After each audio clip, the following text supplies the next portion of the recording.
Donner la vie, c'est une aventure unique, pleine d'émotions, de découvertes, mais aussi de grandes responsabilités. Parmi elles, l'alimentation occupe une place essentielle, car ce que mange une future maman, c'est aussi ce qui nourrit la vie qui grandit dans elle. Les besoins nutritionnels évoluent à chaque étape de la grossesse en fonction de l'âge et des besoins du bébé. Fer, calcium, vitamines, protéines. Eh bien, ce matin, nous allons parler de santé materno-infantile et comprendre ensemble quels sont ces besoins nutritionnels selon les âges pour mieux accompagner les futures mamans et donner à chaque enfant le meilleur départ possible. Bonjour Rose. Bonjour Eman, merci de bien planter le décor. Vous êtes venu ici en courant, je ne trahis aucun secret. Pat, vous êtes venu. Ce sont les réalités du direct, vous êtes venu tout calmement. Bonjour. Oui, bonjour Eman. Comment allez-vous? Oui, très bien, merci beaucoup. Amandine? La plus à l'heure. Je veux bien voir ce que ça donne de vous voir courir pour monter sur le plateau. Vous voyez, on fait en fonction de sa morphologie. Ah oui, tout simplement. Bon, non, ça c'est une punchline qu'elle vient d'envoyer. Vous n'êtes pas de la Gen Z par hasard? Est-ce que vous savez que je peux mieux courir en plein. que vous? De la Gen Z? Bien Non, sûr. Heureuse n'est pas de la Gen Bien Z. sûr. Vous n'êtes même pas de la génération Y, c'est même de la génération X. Ça fait la peur là. Amandine, ça va? Ça va bien. La Gen Z, vous, il y en a parmi dans votre entourage? Vous en connaissez? Non. Des jeunes aux élans contestataires? Non. Non. Patrick, vous en connaissez, vous? Autres? Oui, il y a quelques-uns que je connais. Et ils sont toujours amenés à vouloir rectifier. Enfin, ils veulent rectifier. Ils sont dans la contestation. Ils contestent tout ce qui se trouve autour d'eux. Et c'est toujours difficile de vouloir les gérer. Vouloir les gérer, c'est ça que je dis. Mais ils ne sont pas si mauvais. Hein. Non, ce n'est pas qu'ils sont mauvais, mais il ne faut pas aller à l'encontre. C'est des éternels insoumis. Voilà, il ne faut pas se mettre à vouloir les contrer, à vouloir les contrarier. Les contrarier, non. Et surtout quand on touche à leurs intérêts, là, il faut essayer de faire avec. Je me rappelle de tasse pas mes mots ici. En 2018, quand une affaire de taxation d'Internet, tout le monde s'est levé parce qu'on a touché à nos intérêts. En fait, j'ai l'impression que tant qu'on ne touche pas personnellement vos intérêts, vous ne vous sentez pas concerné par la lutte. On reste loin, on observe, mais le jour où vous êtes directement touché et que vous êtes battu de plein fouet par cette réalité-là, vous pensez qu'il faut se lever. C'est malheureusement ce qui se passe. On dit, je suis là. Et j'ai vu le voisin, on est venu chercher le voisin, ça ne m'a rien dit. On est venu chercher sa femme, ça ne m'a rien dit. Mais le jour où on a toqué à ma porte, il n'y avait personne pour me il n'y avait personne pour me venir en aide. Il sait que tout le monde était parti.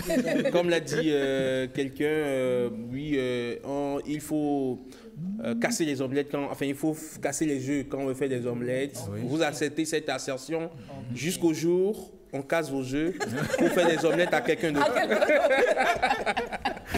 Alors, on n'est pas seul sur ce plateau Heureuse pour évoquer ce sujet santé. On a un invité. Nous sommes avec Patrick Zivoedo, qu'on ne présente plus. C'est un habitué de ce plateau. Merci d'être là. C'est un grand homonyme à moi. Et... Ah, mais oui. On a deux Patrick sur ce plateau. Sur ce plateau. Un Patrick en face d'un Patrick. Oui. Ça donne quoi déjà? Ça donne un Patrick D en face d'un Patrick Z. Alors, Eman, comme vous avez su le dire, nous parlons aujourd'hui de l'alimentation de la femme enceinte. C'est capital. Nous allons y aller trimestre par trimestre avec notre invité.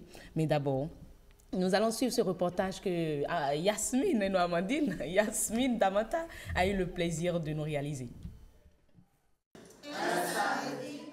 Échanger, comprendre et mieux agir pour la santé de la mère et de l'enfant.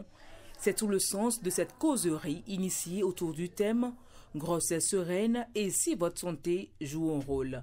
Une rencontre conviviale animée par médecins généralistes, sages-femmes et nutritionnistes à l'attention de futurs parents venus nombreux s'enrichir. Les papayes en entier n'ont pas forcément cet effet pour au cours de la grossesse. Ce sera moyen de dire non, ne prenez pas tout de papaye. Cette séance d'échange vise à sensibiliser sur l'importance de la santé physique et nutritionnelle pendant la grossesse. Nous avons vu un peu avec elles comment leur alimentation peut impacter leur grossesse. Et tout ceci dans l'objectif de réduire les problèmes de mortalité materno-infantile. Et on a vu tout à l'heure en quoi les diverses supplémentations, que ce soit en acide folique, que ce soit en fer, que ce soit en vitamine B12 et autres, sont importants pour le bon déroulement de la grossesse. Et toutes ces supplémentations peuvent se retrouver dans l'alimentation quotidienne d'une femme enceinte. Donc, il faudra donc agir sur tout cela et équilibrer cela pour un bon déroulement de la grossesse. On peut commencer par dire que... Un moment d'apprentissage, mais aussi de partage d'expériences entre couples et professionnels de santé. La chose qui m'a le plus attirée, c'est quand ils ont parlé de l'obésité. Je ne savais pas que ça pouvait entraîner une fausse couche, par exemple. Et qu'il fallait aussi se faire suivre par les nutritionnistes pour ne pas perdre son nouveau-né. J'ai vu l'importance de la vitamine D, par exemple, et les aliments qu'il faut éviter pendant la grossesse. C'est ce qu'on appelle Calaba. C'est un aliment qui conduit à l'anémie et que les femmes enceintes doivent éviter. Et je sais que prochainement, je dois aider mon épouse à éviter ces aliments-là. Entre sensibilisation, conseils et témoignages, cette causerie aura permis de rappeler une vérité simple. Une grossesse sereine, c'est d'abord une affaire de santé, d'alimentation et de soutien. Car prendre soin de la mère, c'est déjà protéger la vie qui naît. C'est bien cela, prendre soin de la mère, c'est protéger la vie qui grandit, qui naît, qui grandit. Tournelle, on vous a vu enceinte ici, heureuse, on peut dire, vous faites tout, n'importe quoi.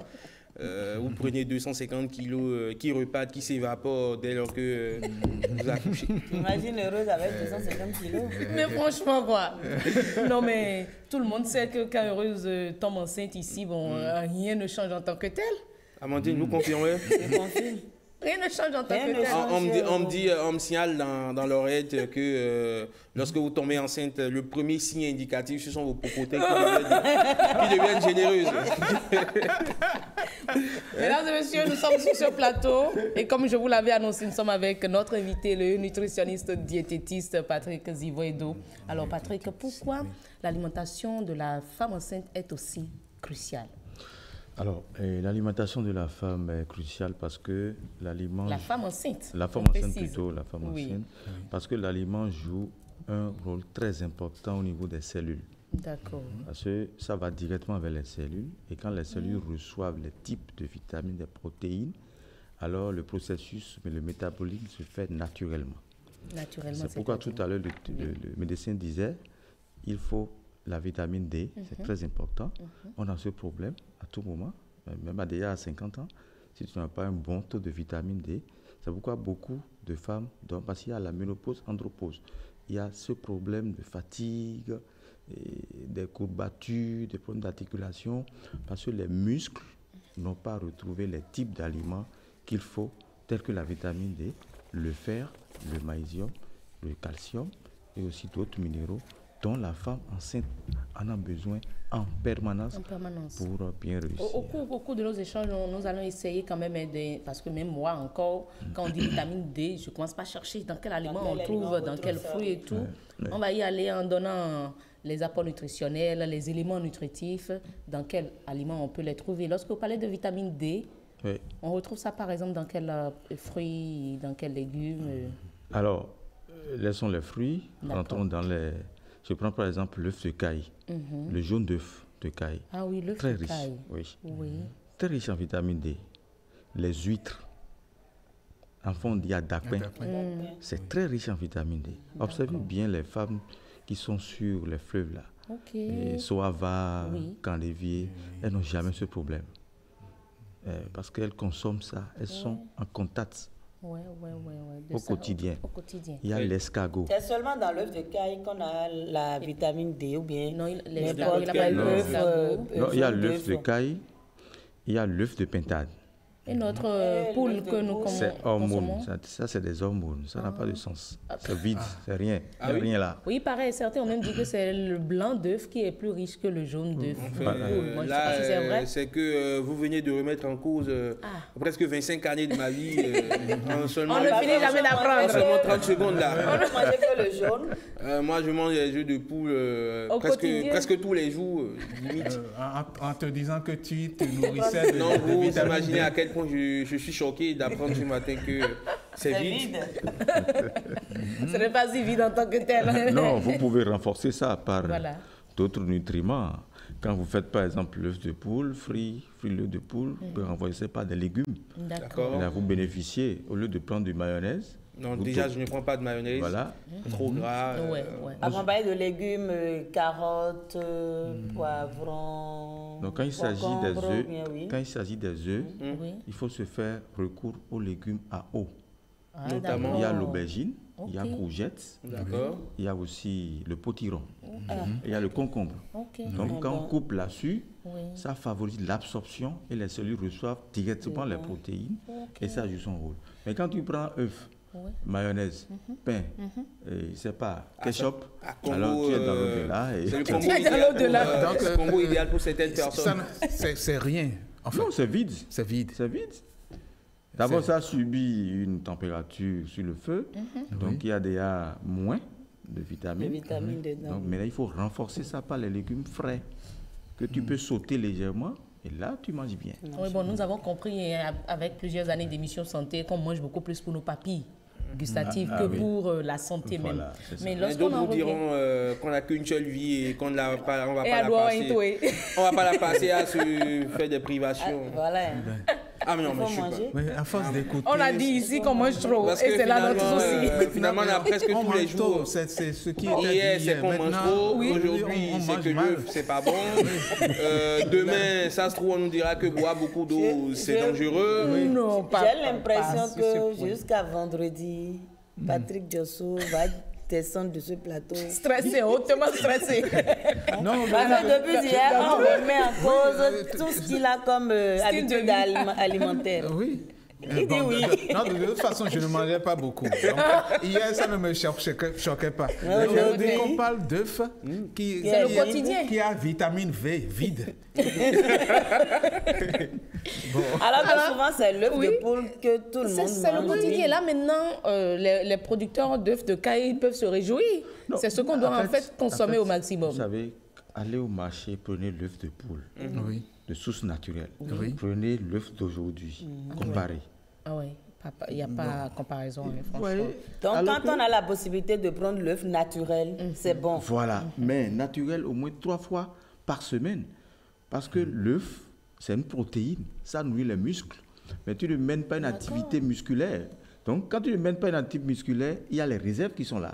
Mais quand tu exagères, ça peut devenir autre chose dans le rein. Donc, pour ceux qui veulent prendre du muscle, c'est bon, c'est ça? Oui, ceux qui mènent des activités physiques. Tu marches, par jour, tu fais au moins 45 minutes de marche, tu reviens, il faut compenser. Parce qu'après, tu peux te retrouver à la faiblesse musculaire. Et c'est encore plus dangereux. Docteur, je crois qu'on va faire une autre émission. On ne peut pas prendre l'œuf tous les matins. Amandine, permettez qu'on poursuive dans la dynamique entamée. Nous parlons des femmes enceintes. On va revenir sur ça. Ne vous inquiétez pas, ça intéresse beaucoup, même moi aussi. Lorsqu'on en vient à la femme enceinte, on a dit, nous avons 3 trimestres en ce qui concerne la grossesse. Mais pour le premier trimestre, qu'est-ce qu'elle doit consommer? Qu'est-ce qui est important pour la formation de l'œuf, pour la formation du fœtus? De l'embryon. Oui, en matière d'aliments. Il faut du lait. Notre lait de vache? Le lait de vache. D'accord. Il faut du yaourt. D'accord. Il faut des compotes de pommes. C'est-à-dire, quand on dit compotes de pommes, je prends pommes fruits rouges là, je prends un goyave et je malasse. D'accord. Je mets un peu de curcuma dedans. Et ça dit, elle est dans les soupes, les fruits moulus. Ça, c'est déjà une soupe que vous avez donnée. On peut rapidement reprendre ça pour qu'il note ou qu'elle note. Les smoothies, c'est ça? Voilà les smoothies. Donc, compote de pommes. À base de goyave. À base de goyave. Oui. Parce que goyave, c'est vitamine C. D'accord. Alors, on prend goyave bien mûre. On prend la pomme fruit rouge. D'accord. Parce qu'il y a des variétés de pommes fruits rouges. Oui. C'est pas ce qu'on met sous le soleil rouge là. Non, allez à la sauce. Rouge à la sauce. À la sauce. Oui. Et vous verrez, il y a des formes de variétés. Il y a rouge, jaune, rouge, vert. Accentuez-vous plus sur rouge, jaune, rouge, vert. D'accord. Et vous prenez maintenant, vous coupez, vous enlevez les graines. Vous préparez ça à vapeur avec de la goyave et vous passez aux moulinettes, vous obtenez une smoothie. D'accord. Et sur ça, maintenant, vous mettez un peu de choses là, de fenouil. Fenouil, ça se trouve chez les babas, ils vendent ça souvent. Oui, c'est aux épices aujourd'hui. Les épices là, voilà. Et vous saupoudrez, vous prenez ça. Le matin, un peu fenouil là, c'est ça qu'on appelle socoli, voilà. Ok, d'accord. Voilà. D'accord. Vous rendez ça moulu et vous saupoudrez au moins un verre bambou, matin, midi. Le matin, c'est le yaourt. Et son yaourt doit être à base de la menthe. Feuilles de menthe, feuilles de laurier. Décidément, hein, mais ce qu'on dit, pour les gens qui n'ont pas une bourse assez élargie pour se permettre ce qu'ils pourraient qualifier de fantaisie, comment est-ce qu'ils font parce que là, c'est que vous avez la plupart des gens qui... Vous devancez peut-être l'inviter parce qu'il sait qu'il y a des femmes rurales qui nous suivent, qui n'ont pas le yaourt au quotidien. Oui, mais par exemple, au village, il y a la goyave, il y a Asro. Il y a le néré, Arwa. Alors, c'est des choses simples qu'on peut rendre en smoothie et boire depuis là-bas. D'accord. Même la feuille du baobab. La feuille du baobab, vous savez que c'est gluant. Alors, on peut prendre ça pour préparer la pâte de sorgho et prendre avec pour les 3 premiers mois. Ça remplace un peu comme le crin-crin. Voilà. D'accord. Parce que c'est riche en protéines, en fer, vitamine D et aussi vitamine C. Donc ça regroupe tous les éléments dont la femme en a besoin. Parce que chez eux là-bas, il n'y a pas le yaourt, mais on peut même à Asro, pomme locale, on peut prendre ça. Parce que les 2 formes sont importantes. D'accord. Il y a Asro et Sisro. D'accord. Il y a Wosro et Sisro. Sisro, c'est-à-dire ce qui fait l'eau, c'est ça? Très bien. Et l'autre qui fait un l'autre, c'est pâteux. Fondant façon. Ok, d'accord. Déjà c'est la seule, ça regroupe beaucoup de vitamines. D'accord. Et les gens du Nord ont un principe, c'est-à-dire ils prennent le sorgho rouge, le sorgho blanc, on pile. D'accord. On pile, et quand on pile, vous verrez les flocons du sorgho. C'est avec ça devient comme quoi à la surface de l'eau là. Avec ça, on fait la bouillie. Et on prend le lait de vache pour mettre un peu dedans. D'accord. Et la femme consomme. Encore que c'est possible ici aussi, on a le sorgho, on a le mil, on a tout ça ici. On a le millet, ici. on a le sorgho, on a le fonio. Donc ces 3 éléments, il faut les piler. Il ne faut pas amener ça au moulin, il faut les piler dans un mortier. C'est un travail un peu dur, au moins 10 heures de temps. Il faut bien piler, faire le tamis, repiler, faire le tamis. Et tu fais la bouillie de ça. Naturellement, tu bénéficies. Maintenant, il y a déjà aussi ces produits-là. Il y a des producteurs ou des productrices qui sont dans cette transformation-là aussi. C'est sur le marché, poudre de mil, de minéraux, ainsi de suite. On peut trouver également pour ces fonctionnaires-là, ces femmes-là. Voilà, rapidement. Il y a certains supermarchés, ils vendent aujourd'hui un kilo et tu peux te servir rapidement et faire ta bouillie et consommer. D'accord. Donc, si on résume, au premier trimestre, on a besoin des produits riches en vitamine D. En protéines aussi. En protéines maigres. D'accord. C'est-à-dire les yaourts, les fruits. On retrouve des protéines maigres dans les fruits. D'accord. Les 3 premiers mois pour la solidification du fœtus. D'accord. Voilà. Mais quand on ne respecte pas ça, quels sont les risques liés à cet échec au premier abord, au démarrage, je dirais? Le ballonnement, la nausée, le vertige, la constipation. C'est parce que l'organe n'a pas pu retrouver tous les nutriments. Peut-être on te prescrit, le médecin gynécologue te prescrit des médicaments, mais va voir un nutritionniste. Et il base sur le médicament, les molécules, pour te concevoir le type d'aliment qu'il faut. Et là où tu es dans l'équilibre. Et tu respectes les 70 à 100%, 70 à 100% de calories qu'il te faut pour les 3 premiers mois. Pour solidifier le fœtus. Vous verrez qu'il y a d'autres femmes enceintes, après 2 mois, elles perdent. À cause des efforts, des activités, elles perdent. c'est parce qu'il n'y a pas des nutriments. Le médicament est là. Mais il faut des nutriments pour solidifier. Tout ça. Donc, il faut forcément un travail entre gynéco ou sage-femme et nutritionniste. Sincèrement, c'est un réseau. D'accord. Il faut qu'il y ait une compréhension entre eux. Et va voir telle personne, je te recommande vers tel nutritionniste. Et il tient compte de l'ordonnance et il conçoit le menu adapté à ça. Et facilement, tu t'en sors. Nous obtenons un petit bébé ou bien... Parce qu'on dit souvent que les premiers mois sont cruciaux pour la femme enceinte, pour le bébé. On doit faire tout possible, suivre les conseils du médecin, du nutritionniste et atteindre l'objectif des 3 premiers mois. Là, c'est et passer les 3 premiers mois, on peut être en roue libre. Correctement. Docteur, on va revenir sur ça une prochaine fois pour le second semestre. Mais quels sont les produits... Il n'y a pas de second semestre pour une grossesse. Second trimestre. à moins que vous voulez porter une grossesse de 12 mois. Encore qu'il y a des femmes qui en ont porté, mais ce n'est pas la norme. C'est ce qui est extra. Alors, pour ces femmes-là qui, en début de grossesse, ont cette tic-là, ça salive, on a la le crachat et puis la nausée. Voilà, la nausée. Qu'est-ce qu'il faut pour lutter contre ça en début de grossesse en matière d'alimentation? C'est manque de vitamine C. C'est tout. Manque de vitamine C. Vous verrez que la deuxième étape, trimestre dont vous parlez, le médecin insiste toujours sur la vitamine C dans les ordonnances. Il faut bien observer vitamine C, tant. On fait recours maintenant aux fruits riches en vitamine C, sauf le citron et le pamplemousse. Parce qu'une femme en état ne doit pas consommer du citron et pamplemousse. D'accord. Oui. Là, on retrouve les fruits riches en vitamine C ou bien les légumes riches en vitamine C. Mais certaines femmes disent que c'est avec du citron qu'elles coupent leur nausée et leur... Parce que quand la femme est enceinte, elle a d'autres envies. Hein. Vraiment. C'est normal. Bon, moi, d'où viennent les envies, mesdames? Vous dites c'est le bébé, il y a la bouche. C'est le bébé qui demande. J'avoue que... C'est un enfant de trop. Vous voyez que vous avez maintenant du mal à défendre votre corporation. Mais vous voyez, il y a de ces couples-là où...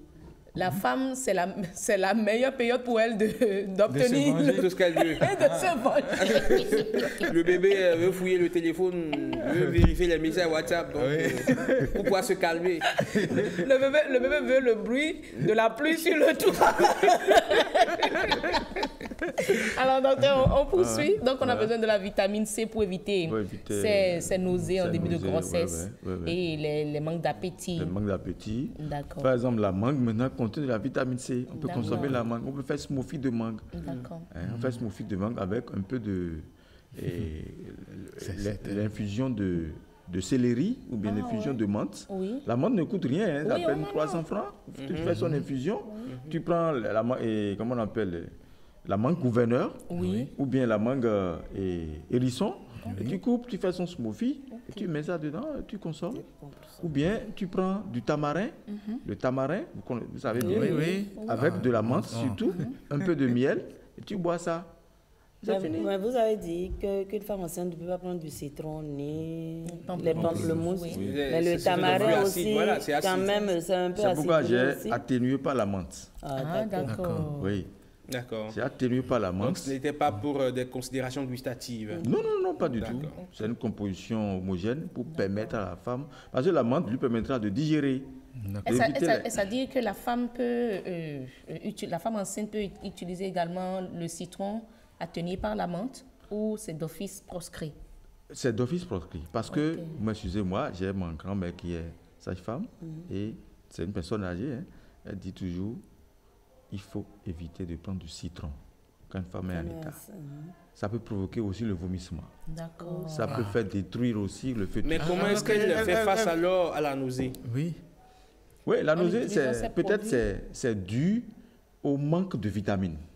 Vitamine C. Vitamine C. Consommer de la vitamine C pour voir si la nausée est persistante. Voilà. Mais la vitamine C ici, il faut retrouver. Il y a des catégories de vitamine C. Moins, plus. Parce que vous voyez, mais pourquoi tout à l'heure, quand je disais le tamarin, j'ai dopé par la menthe. Quand il y a la menthe dans le tamarin, la vitamine C diminue. D'accord.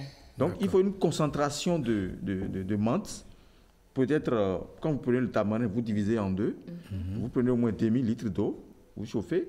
Et il faut au moins 2 poignées, ou bien 2, je ne sais pas, formes de menthe, que vous faites l'infusion. Et là, vous dosez, il y a l'équilibre. Ok. Heureuse que le dernier trimestre. On est toujours au premier trimestre. Oui. On n'est même pas encore au deuxième. Non, il faut accélérer parce qu'on en a. On ne va pas parler des 3 impossibles. C'est vaste. On ne va pas revenir sur le sujet demain. On en revient. Mais déjà, il faut rectifier. Il paraît que le fenouil, ce n'est pas soukouni.